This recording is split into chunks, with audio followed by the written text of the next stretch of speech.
तो चलिए बुलेटिन की शुरुआत करते हुए सबसे पहले आपको बताते हैं कि पंजाब के मुख्यमंत्री कैप्टन अमरिंदर सिंह ने पंजाब में मलेरकोटला को राज्य का नया जिला घोषित किया है, जिसको लेकर मुख्यमंत्री योगी आदित्यनाथ ने ट्वीट करते हुए कैप्टन अमरिंदर पर निशाना साधा। क्या कुछ उन्होंने कहा, ट्वीट के जरिए आपको दिखाएंगे ग्राफिक्स क्या कुछ कहता है। सीएम योगी आदित्यनाथ ने ट्वीट किया है, मत और मजहब के आधार पर किसी प्रकार का विभेद भारत के संविधान की मूल भावना नहीं है। इस समय मलेरकोटला पंजाब का गठन किया जाना कांग्रेस की सोच को दिखाता है। वहीं उत्तर प्रदेश में कोरोना संक्रमण पर लगाम लगाने के लिए योगी सरकार लगातार एक्शन मोड में है, जिसकी तारीफ WHO, नीति आयोग सहित तमाम लोगों ने की है। इसी क्रम में मुख्यमंत्री योगी आदित्यनाथ ने कोरोना की रोकथाम के लिए नया फॉर्मूला इजाद किया है।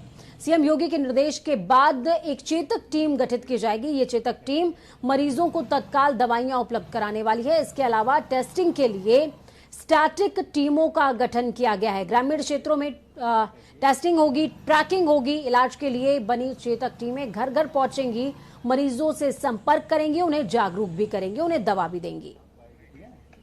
19 के संक्रमण से बचाव एवं उपचार हेतु चेतक आरआरटीज को लॉन्च किया गया है।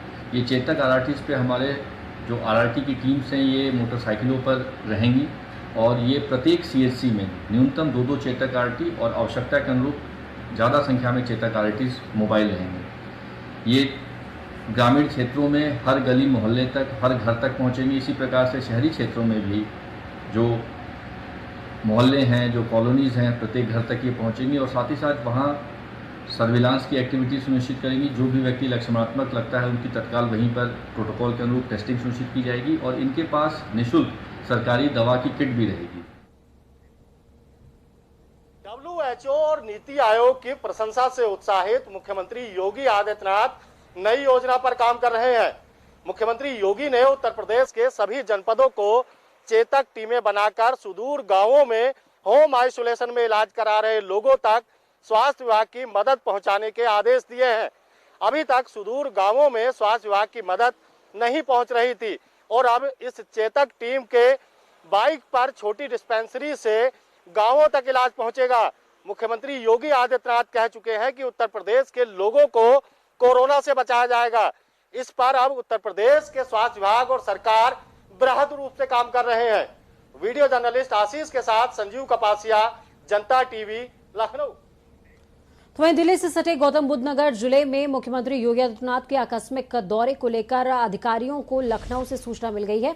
सीएम के दौरे को देखते हुए जिले में पुलिस प्रशासन और स्वास्थ्य विभाग पूरी तरीके से मुस्तैद है।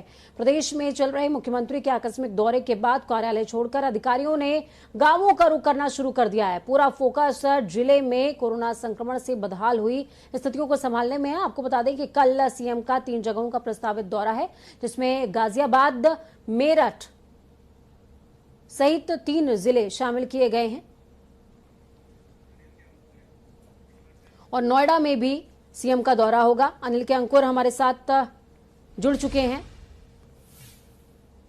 लाइव जुड़े हमारे साथ में। अनिल जी, कुछ देर के बाद कल जो है सीएम का प्रस्तावित दौरा है और कुछ देर के बाद सीएम मीटिंग करने वाले हैं। इसमें तमाम जो मंत्रिपरिषद है वो भी मौजूद रहेगा। उसको लेकर के क्या कुछ अपडेट है आपके पास?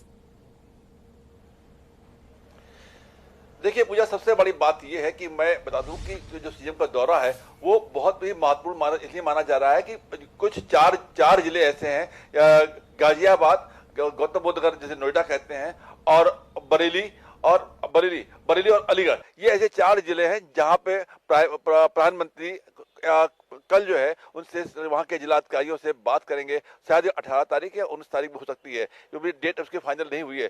तो उसको लेकर के वहां क्या स्थितियां हैं, क्योंकि पीएमओ से सीधे बात होगी वहां से, तो निश्चित रूप से उसका जायजा ले रहे हैं कि वहां पे उन जिलों के, उन मंडलों का क्या हाल है। इसीलिए मुख्यमंत्री ने लगातार ताबड़तोड़ दौरे किए। और मैं बता दूं, जहां तक आपका दूसरा सवाल था कि आज शाम को मंत्रिपरिषद की बैठक है, ये निश्चित रूप से मैं यहाँ पे मुख्यमंत्री आवास के ठीक सामने खड़ा हुआ हूँ और मेरे सामने मैं कैमरा पर्सन से दिखाऊंगा, कहूंगा कि देखिए कि मैं पूरे समय मंत्री आवास चारों तरफ है और मैंने यहाँ पे कई मंत्रियों से बात भी की और उनके वहां से मंत्रियों के स्टाफ से बात की। इस समय वे लोग, चूंकि वीडियो कॉन्फ्रेंसिंग के जरिए बात हो रही है, उनको मीटिंग होगी, तो वो सारे जितने मंत्री हैं सब इसी की तैयारी में लगे हुए हैं और वे लोग लगातार मतलब अपने जो कैंप ऑफिस है, कैंप ऑफिस में उन्होंने काफी देर पहले से बैठ गए हैं कंप्यूटर के सामने, ताकि मुख्यमंत्री की जो बैठक हो चुने। आज की मुख्यमंत्री की बैठक में जो फैसले होने की संभावना है, ये फैसले ऐसे नहीं होंगे, क्योंकि अभी तक ये आरोप लगते रहे थे। अनिल जी, ये कहा जा रहा है कि लॉकडाउन को लेकर के भी जो है चर्चा संभावित है, साथ में इस दौरान कोविड प्रोटोकॉल को लेकर के भी चर्चा हो सकती है, यानी कि कोविड प्रोटोकॉल को और सख्त किया जाए, इस पर भी विचार बन सकता है। हालांकि वाराणसी के लिए अभी वहां के डीएम ने आदेश जारी कर दिए, उन्होंने कहा कि कोरोना कर्फ्यू वहां पर पालन नहीं किया जाएगा। तो क्या इस मीटिंग में यह भी डिसाइड होने वाला है कि डीएम क्षेत्र के अनुसार कोरोना कर्फ्यू पर ढील दे सकते हैं? इस तरीके की कोई बात निकल करके सामने आ सकती है क्या?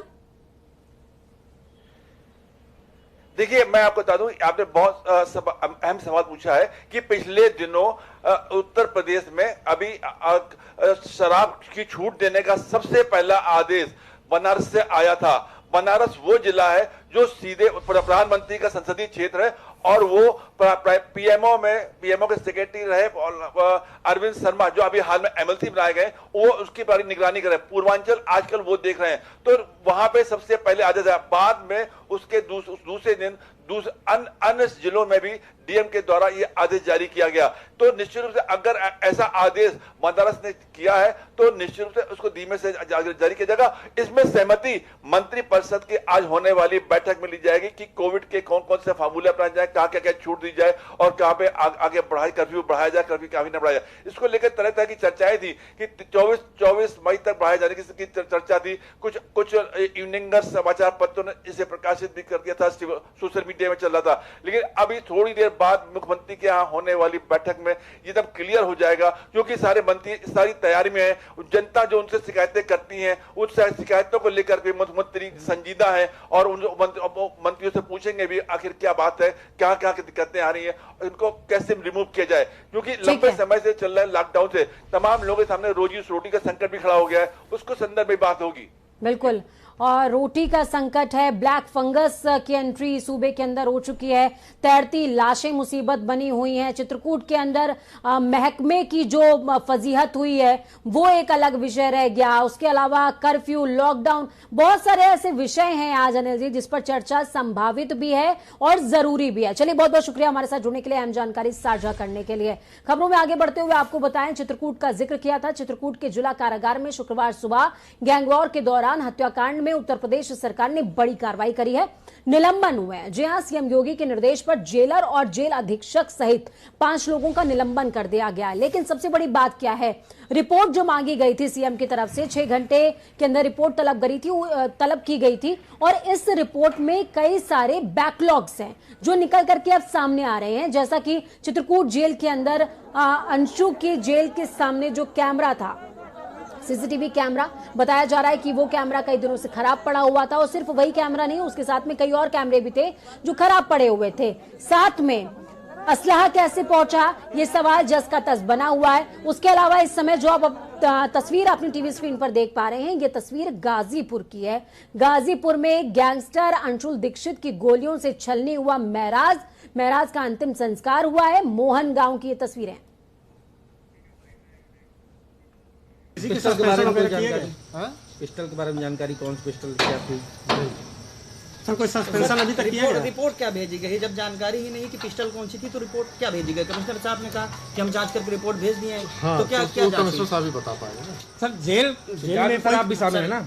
हाँ, मैं भी शामिल हूँ, लेकिन मेरे सामने पिस्टल नहीं थी ना जब मैं आया हूँ, तो पिस्टल। तो सर, जेल प्रथम दृष्टया जांच में क्या सामने आया सर अभी तक?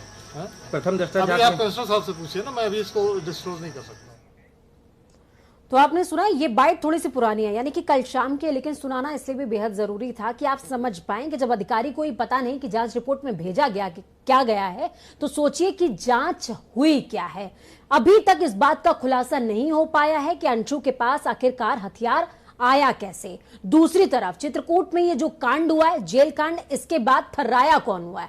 थर्राया हुआ है डॉन। जी हाँ, मुख्तार अंसारी की इस समय जो है हालत पस्त है, कहीं ना कहीं डर की वजह से। आरटीपीसीआर रिपोर्ट उसकी नेगेटिव आ गई। नेगेटिव आने के बाद अब दर्जनों फोन कॉल आ रहे हैं चित्रकूट कांड के बाद खैरियत जानने के लिए। फोन करने वालों में सबसे ज्यादा जो लोग हैं वो पंजाब के हैं, आंध्र प्रदेश के हैं, यूपी के कई नामी लोगों के नाम शामिल हैं। सबसे बड़ी बात यह कि इंटरनेट मीडिया पर वायरल कोरोना की नेगेटिव रिपोर्ट में एक मोबाइल नंबर दर्ज किया गया था। सबको लगा कि ये माफिया का नंबर है, सभी कॉल करके पूछने लगे, जबकि ये नंबर जेल प्रशासन का है। आपको बता दें, माफिया विधायक मुख्तार को 7 अप्रैल को पंजाब की रूपनगर जेल से कड़ी सुरक्षा के बीच मंडल कारागार बांदा स्थानांतरित किया गया था। जेल सूत्रों के हिसाब से उसके यहां आने के बाद से चाहने वाले हालचाल जानने के लिए लगातार बेताब हैं। हालचाल मिल नहीं रहा है, मुलाकात बंद हो गई है, कोशिशें जारी हैं, लेकिन डर से परेशान है।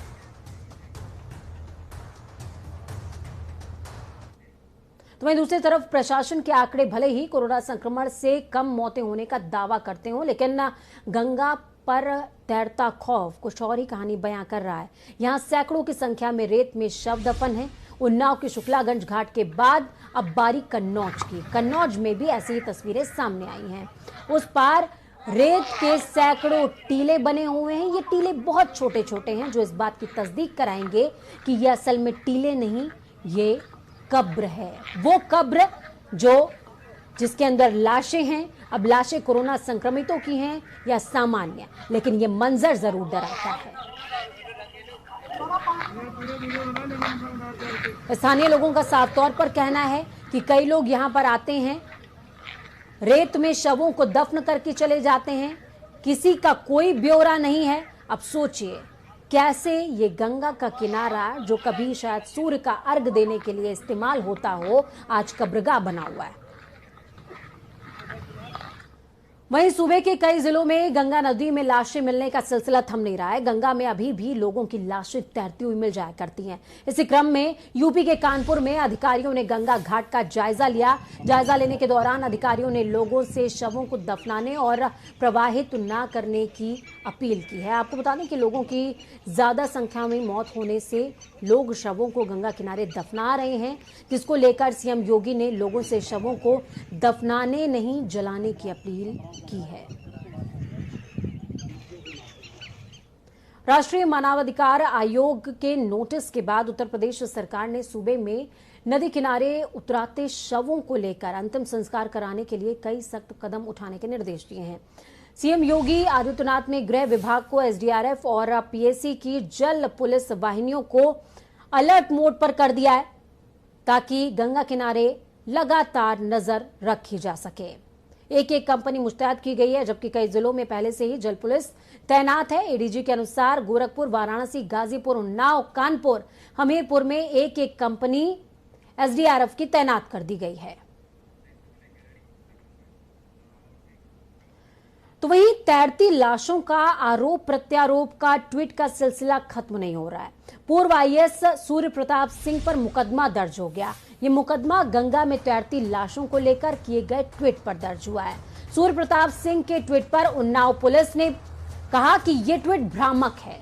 दूसरी तरफ दर्ज हुए मुकदमे पर खुद आईएएस क्या कह रहे हैं, पूर्व आईएएस माफ कीजिएगा, सूर्य प्रताप सिंह ने कहा है कि आज मेरे ऊपर गंभीर धाराओं में एक और मुकदमा दर्ज हो गया। उन्नाव पुलिस का कहना है कि तैरती लाशों पर मेरे द्वारा भ्रामक ट्वीट किया गया। योगी जी ने 2 दिन के अंदर लगातार 2 मुकदमे मुझे तोहफे में दिए हैं। ये यूपी मॉडल की पोल खोलने का इनाम है। आपको बता दें कि पूर्व आईएएस ने तैरती लाशों पर निशाना साधते हुए कहा था कि ये परिस्थितियां निराशाजनक हैं, और एक के बाद कई ट्वीट उन्होंने किए थे।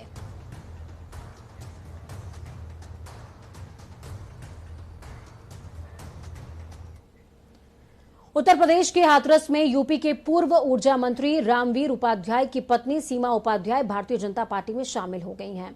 प्रदेश उपाध्यक्ष ब्रज बहादुर भारद्वाज की मौजूदगी में हाथरस के जिला भाजपा कार्यालय पर सीमा उपाध्याय ने अपने समर्थकों के साथ भाजपा की सदस्यता ग्रहण कर ली। इस दौरान निष्कासित सभी 11 भाजपा कार्यकर्ताओं की भाजपा में वापसी हो गई है।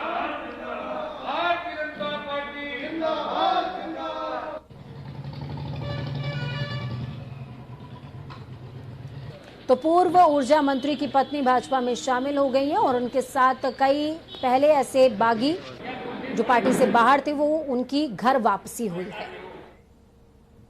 यूपी के वाराणसी से कोरोना महामारी के बीच संक्रमितों को कोरोना से लड़ने के लिए उनके हौसलों को हिम्मत और ताकत देने की एक तस्वीर सामने आई है। दरअसल वाराणसी एक अस्पताल में ब्लड कैंसर से पीड़ित 4 साल का बच्चा, इसने हिम्मत की मिसाल दी है। ये खुद मिसाल बन गया है। ये खास रिपोर्ट देखिए।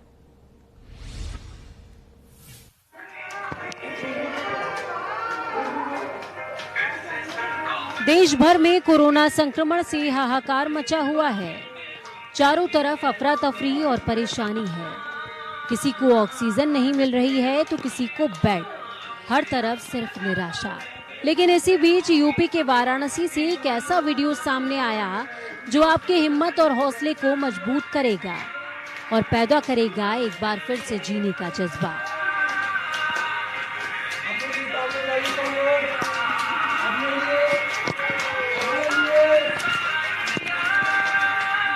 तस्वीर वाराणसी के होमी भाभा कैंसर अस्पताल से आई है, जहां अस्पताल में कोरोना वायरस से संक्रमित एक 4 साल का मासूम बच्चा, जिसकी रिपोर्ट अब नेगेटिव आ गई है। और रिपोर्ट नेगेटिव आते ही अस्पताल के डॉक्टर और मेडिकल स्टाफ खुशी से झूम उठे।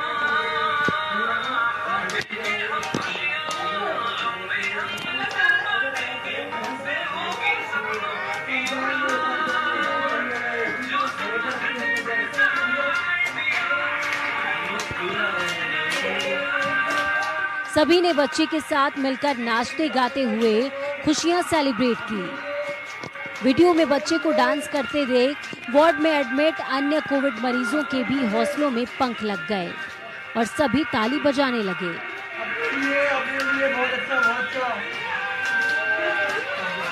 बाबा आप भी करो, करो करो करो। आपको बता दें कि इस बच्चे के ब्लड कैंसर से पीड़ित होने की वजह से इसको एडमिट किया गया था, लेकिन एक हफ्ते पहले बच्चे और उसकी मां की कोरोना रिपोर्ट पॉजिटिव आई, तो दोनों को कोविड वार्ड में शिफ्ट कर दिया गया। लेकिन सिर्फ एक हफ्ते में ही बच्चे ने कोरोना को मात दे दी। फिर क्या था, कोविड रिपोर्ट नेगेटिव आते ही सारा मेडिकल स्टाफ खुशी से झूम उठा।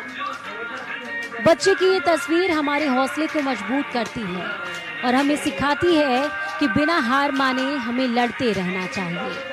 हमें लड़ते रहना है अपनी जिंदगी के लिए, अपनों के लिए और अपने सपने के लिए।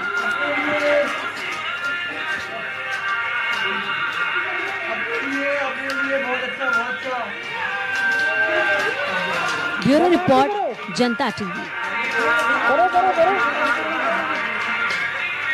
करो।